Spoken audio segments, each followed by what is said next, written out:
What's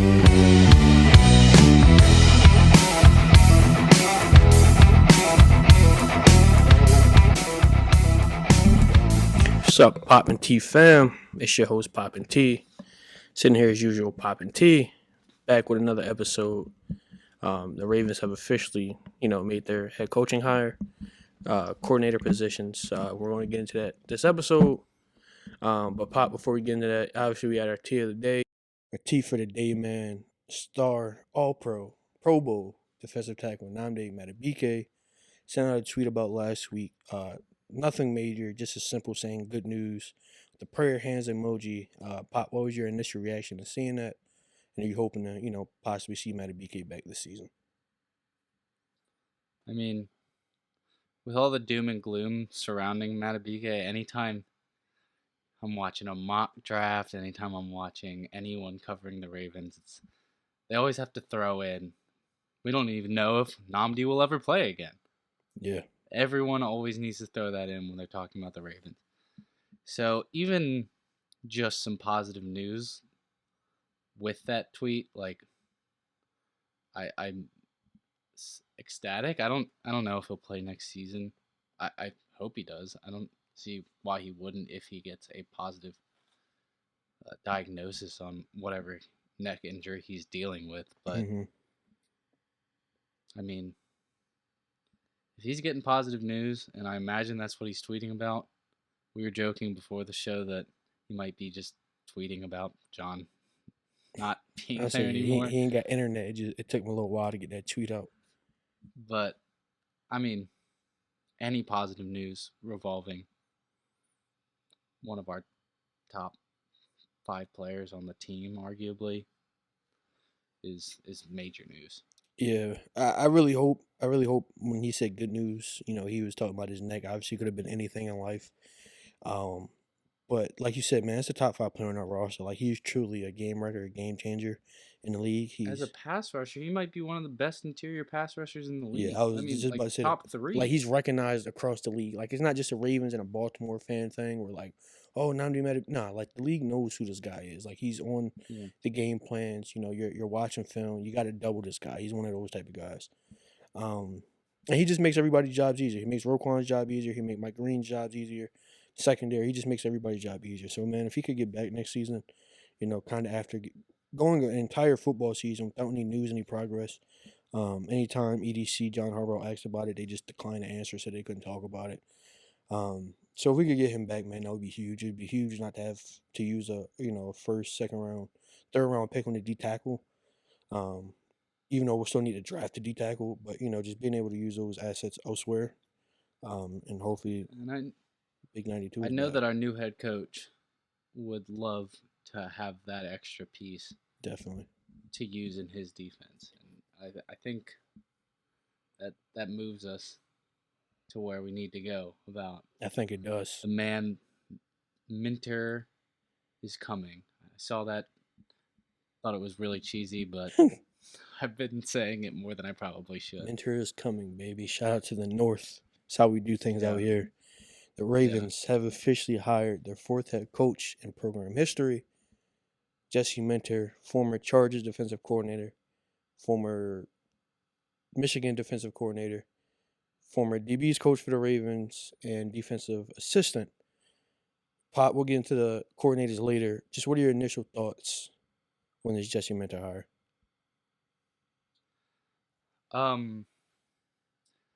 It feels like,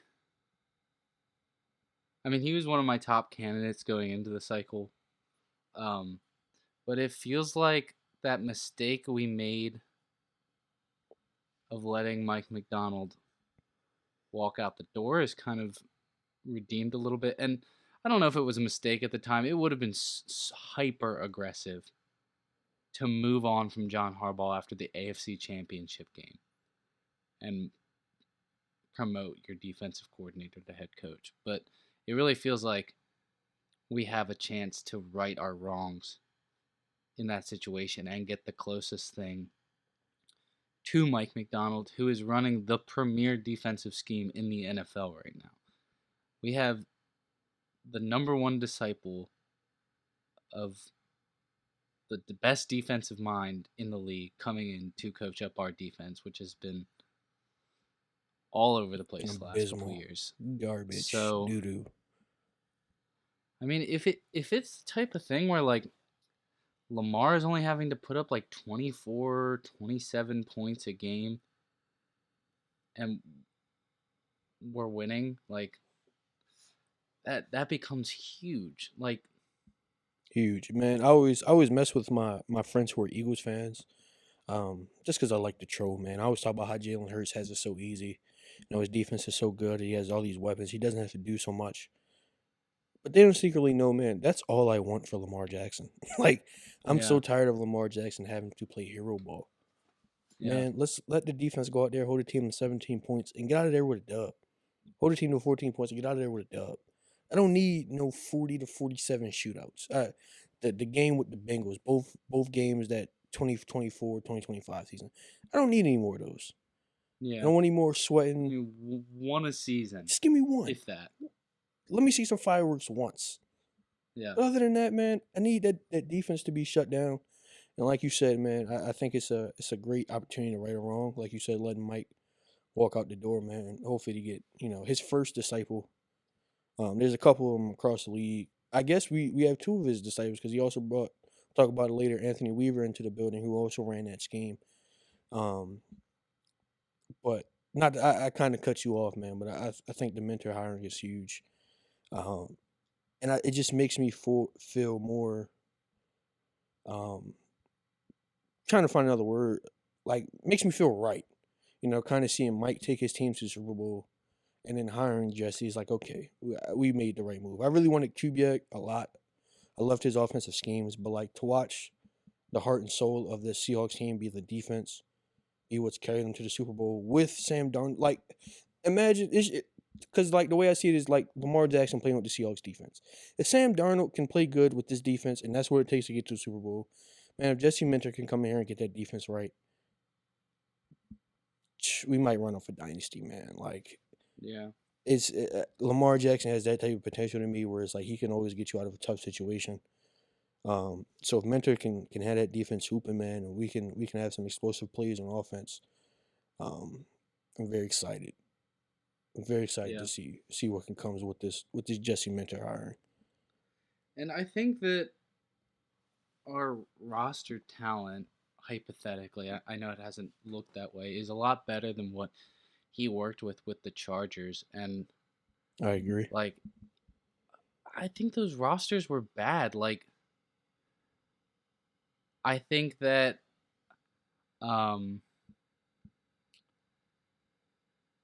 like he tried to model a lot of what Mike was doing with Kyle Hamilton, with Derwin, and like, dude, he had those bottom 10 Chargers rosters playing like top 10 Yeah. defense in the league.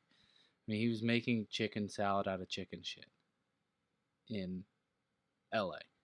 And I just think that him getting to work with Roquan again, getting to work with Kyle again, getting to work with Mike Green, who knows what we do with our first round picks, whether that turns into one of the premier edge rushers in this class, whether that turns into Max Crosby, whether that turns into, who knows, Yeah. someone on the defensive side of the ball, even if it's not on the defensive side of the ball with that first round pick. But I think there's enough talent here that he has a strong foundational, like, there's a strong foundation with this defense, despite how bad we've been. Like, Even though we kind of we got tore up defensively last year. Like there was a lot of hype around that defense heading into the season. Like you said with Mike Green and Kyle Hamilton. Like Kyle Hamilton's a first rounder. Mike Green was a projected first rounder, went second. We'll see if he's here next year. Marlon is a first rounder. Nate is a first rounder.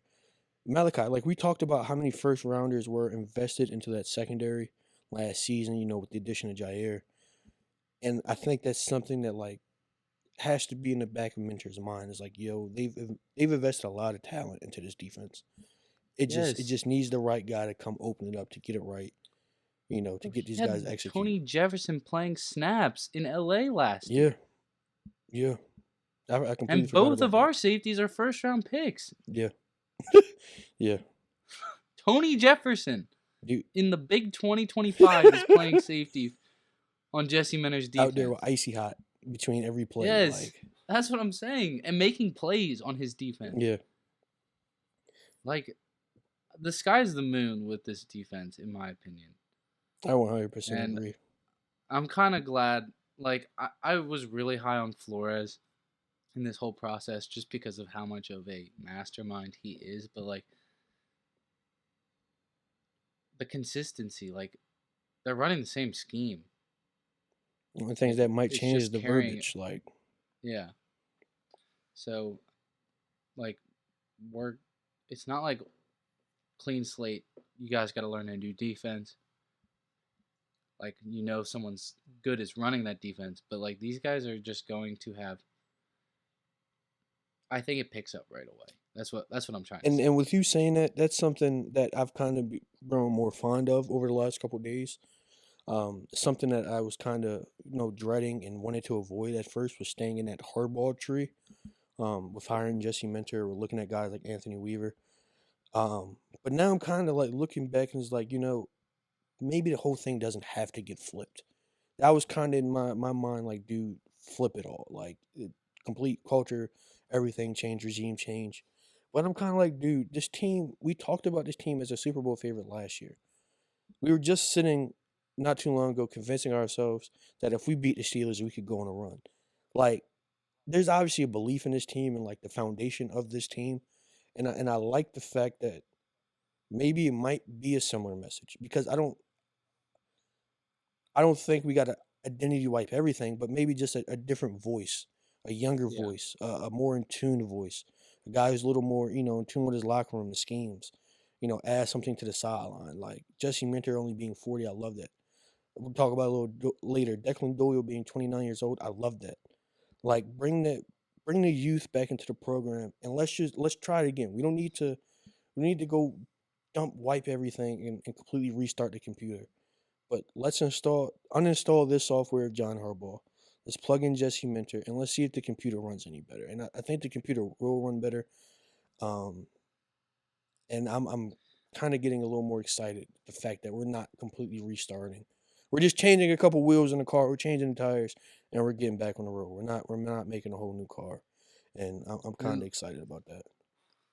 And let's not act like we've been scrubs the last couple of No. years. There's been great aspects of this team. We've been in the playoff picture the last One of the best offenses of the years. last 3 years. The best And- defense in 2023. The Triple Crown, points, takeovers, and sacks in 2023. Like this team, like there's definitely good pieces within that infrastructure that need to stick around. and we just need to clean up the little pieces a little bit.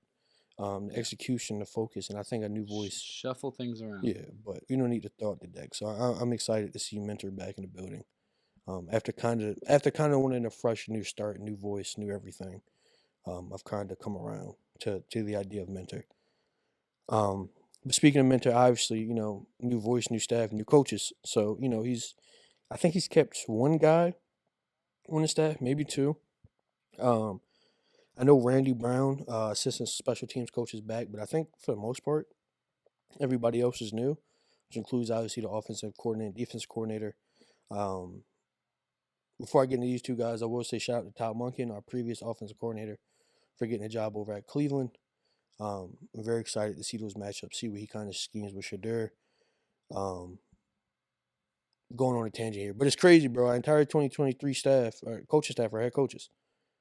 Harbaugh is with the Giants, Monken's with the Browns, and Mack is with the Seahawks, which is kind of crazy just to think about how much talent is on that team, and to see everybody else doing their own things now. But back to our guys now. Our new offensive coordinator for the Baltimore Ravens is Declan Doyle, former offensive coordinator for the Chicago Bears. Also worked under Sean Payton with the Broncos and the Saints. And our new defensive coordinator is Anthony Weaver, former defensive coordinator for the Dolphins, and former D-line coach and player for the Ravens. So, Pop, let's start with Declan. What are your initial thoughts? What are your concerns with the first-time play caller? Any concerns with him being 29 years old? Just give me everything on your mind so far about the Declan Doyle hire. have a lot of thoughts on the Declan Doyle hire. Um, I mean, one, there's just the slight bit of fear in him being so young and so unexperienced. 100%. That's all I'll say about the negative on Declan Doyle. I'm not worried about the age. I think that having potential, like the way it's slated, we are going to be running the premier defense and the premier offense in the NFL. And with Declan Doyle working under Ben Johnson, who is, in my opinion, the premier offensive coach mind in the I league. think it was between him and McDaniels. Shanahan. And Oh, Shanahan. my bad, Shanahan, obviously. Yeah, but I think that it's a really good fit as well. Just besides the fact that it could potentially, like, he's running what the best are running. Like, it's also what Lamar is best at with play action and attacking over the middle of the field, Hmm. which is a big part of Ben Johnson's offense, and it's a big area in which Lamar thrives, which is attacking the middle of the field. I'm so excited for what he's going to be able to do, scheming around Zay, scheming around Lamar in the designed run game, and just expanding the playbook in ways that we haven't really seen with former regimes. Um, I mean, I love Monken. I love what he was able to do, but like, I think the sky is the limit for this hire, I agree. and I like the fact that they are shooting for the moon, trying to find that next diamond in the rough of young coaches, and I really think that the sky is the moon with both sides of the ball. Yeah. With Doyle, man, I'm like you said, I'm very excited. Oh, he also worked under Sean Payton. Yeah, Just just to throw that in just there as well. another. Like, Yeah. there's just so much about this guy that I've been reading and just seeing online where it's like, hell yeah. Like the way I was feeling about the Minter hire, it's how I'm beginning to feel about this Declan Doyle hire. Like as I'm moving through the process, like you said, coming from a Ben Johnson tree, I'm very excited about that. Not because of just necessarily the play calling or the creatability. The fact that they came back 25 points down in a playoff game against a division rival, man, that makes me lick my chops because I haven't seen a Ravens team in the playoffs get in a hole and be able to get themselves out that hole. And to be able to get yourself out of a 25-point hole, man, that's impressive. Offensively and defensively as a team, as a collective, but offensively to still be fighting down 25 points to find a way to come back. I'm just excited for that level of determination, play calling, scheming to come to Baltimore with us. I'm also excited for the fact that he's under that Sean Payton tree, and just Sean Payton is one of those guys that kind of works on hitting checkdowns, hitting flats, getting the ball out quick, playing in rhythm. Obviously, we're going to take our shots, but we're not going to sit back there in the pocket all day. And that's one of those things where Monken, where you could kind of see, we've talked about it before, the difference between how he called for Lamar and how he called for Snoop. Where Snoop was kind of like he treated Snoop like a younger quarterback, and he got the ball out quick, flats, checkdowns. But Lamar was those longer developing plays, and it's like, dude, we don't need those all the time. And just led to a lot of unneeded pressures, Lamar getting hit. So I'm excited for that part of it as well. And I'm also just excited for the fact that they're both 29 years old, bro. Like this is a collaborative project. This is a hey, we listen to the same music. We grew up same time. We went to high school together. We know all the same things. This isn't a me coming in here telling you what to do because I'm 50 years old. I'm older than you. I've been around the block. I can tell you what to do. We're the same age, dude. So like this is a collaborative project. I really hope this is something where they come and work on this together. Hey Lamar, what do you like? What do you see? And it's like that all the time. I hope he's on the sideline as well. It's not just a quarterback's coach. He's coming down there and talking to him. What do you like? What do you see? Um, and like you said, like them aiming for the moon, shooting for the stars. Like this isn't a let's go hire a guy that we know can be here in a while. If Declan Doyle comes in here and does his job, Declan Doyle will be gone in 2-3 years. And Yeah. and I'm excited to see those type of hires, bro. Don't aim low so you can try to keep a guy around for a while. Dude, shoot for the stars. And if he ends up becoming a head coach candidate, he becomes a head coach candidate. but we'll move forward from there, bro. But I'm very excited to see them going out there and trying to get the best available to go win this ring now. Because the way it's looking about this Ravens coaching staff, the way it's coming together, the way guys are coming from everywhere, leaving their jobs, this doesn't seem like a hey, we're going to come do this for 10 years type of thing. This looks like a hey, let's come in here, let's handle our business, let's win this ring, and let's all go get promoted. The way guys are just leaving Notre Dame, leaving Michigan, leaving the Cardinals, just leaving. We stole somebody else. I can't think from what team, but we're stealing coaches out the ass. Like people are dropping what they're doing to come work in Baltimore, um, and I'm very excited about this offensive coordinator hire. For sure, bro. I mean, it just it's so exciting to me to think like nationally Ben Johnson is viewed as a top 3 offensive mind. This is a direct disciple. Nationally, Mike McDonald is viewed as a top 3 defensive mind. This is a direct disciple, and Jesse Minter has the added experience, and he's shown to be competent and also arguably, very arguably, the best disciple of McDonald. Like, Yeah, I think they all, Denard Wilson with the Titans and Anthony Weaver also did good jobs with their defenses, but I think Minter did the best I think that's without a doubt. of the disciples. So, And another thing, and the funny thing is Zach Orr did the worst. yeah, I would say the guy we kept ended up being the worst one. Um, but another thing with the Declan Doyle is also the way the Bears utilize 2 tight ends so frequently with Komet and Loveland. I'm very excited for that as well. For whether it's Andrews and likely or Andrews and Kolar, whoever ends up being those 2.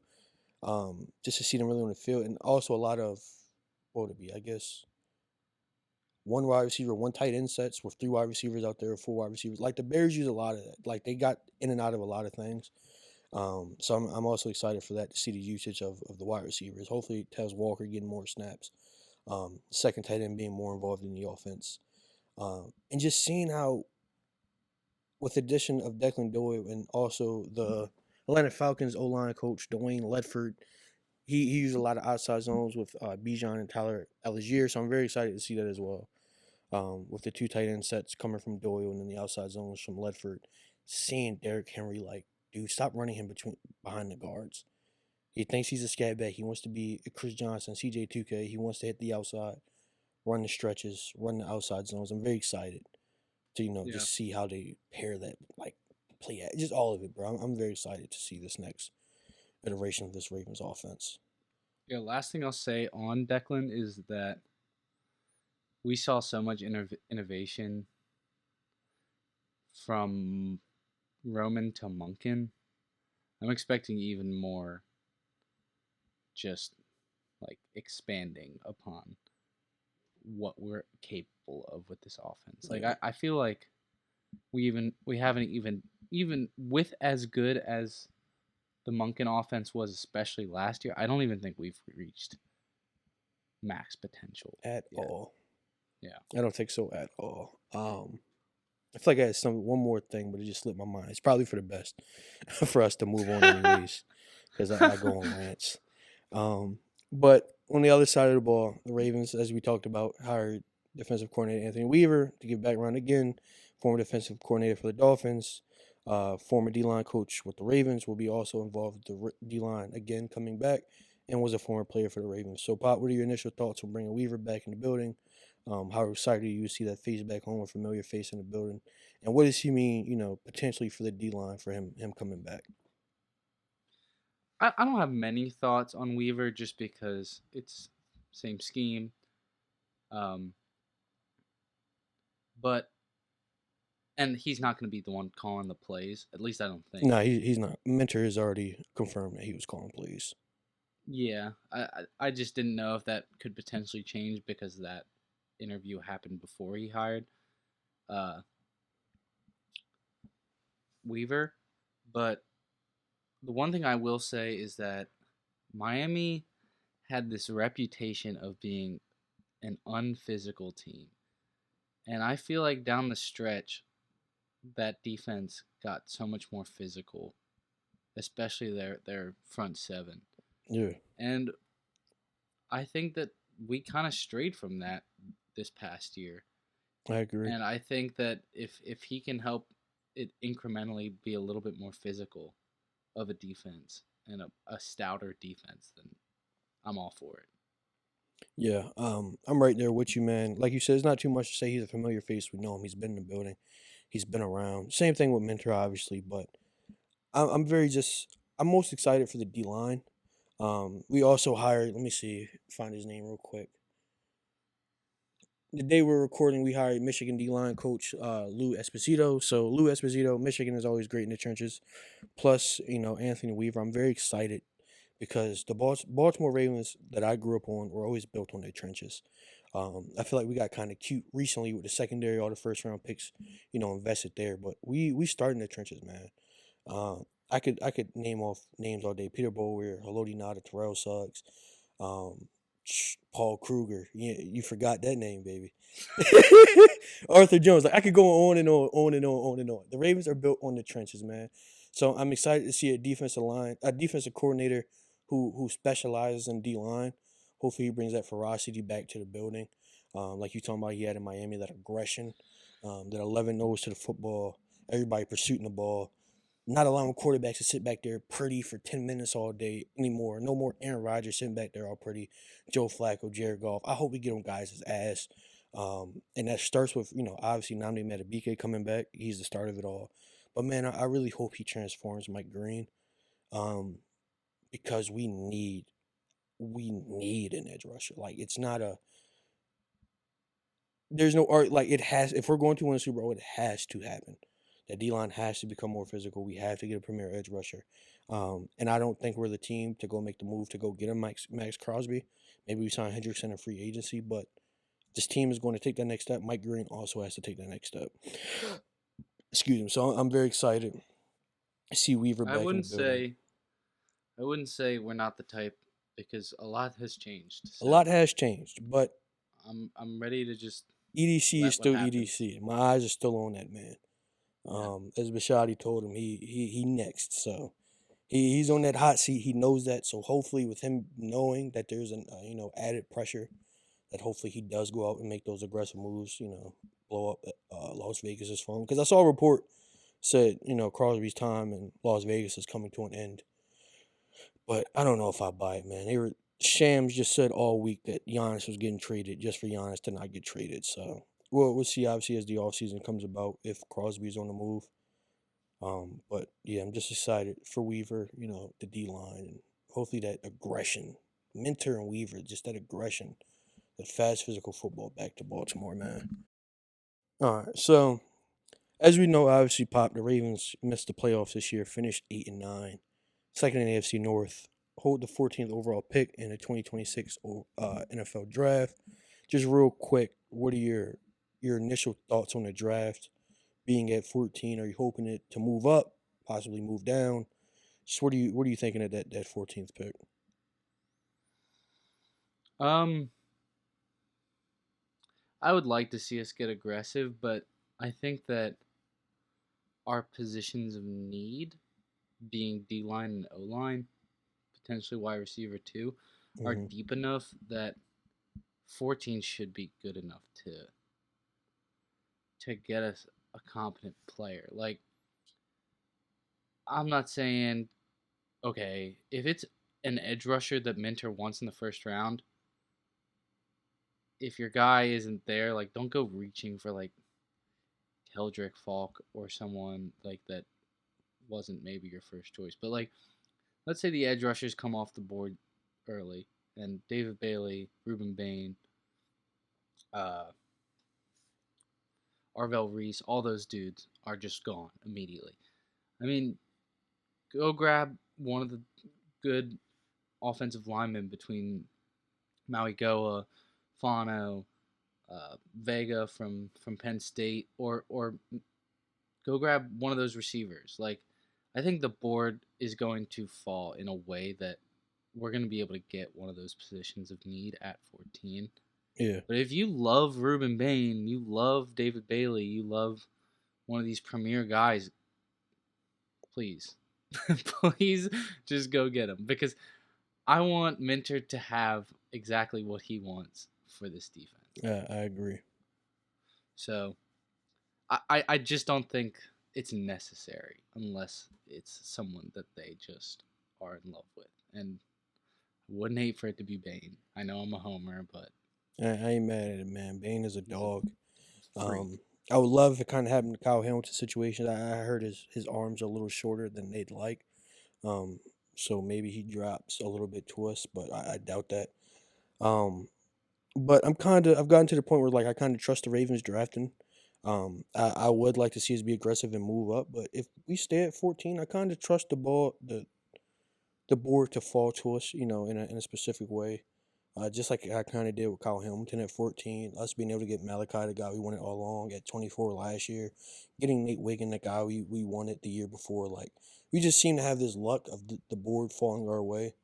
Um, so I would love, like you said, O-line, D-line. That's my main two right now. It's really my only two. Um, until I get news about Matt BK, then it might turn into O-line, wide receiver, but definitely the trenches right now.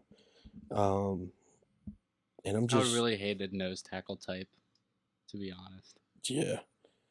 I mean, Go ahead. anything would help, but Yeah, literally just build the trenches. I don't care how y'all do it. I don't care if y'all spun a board or threw a dart with your eyes closed. As long as it's an O line or D lineman, I'm cool with it. So to wrap up this episode, Pop, obviously we talked about the coaching hirings, but you don't hire a coach without firing your coach.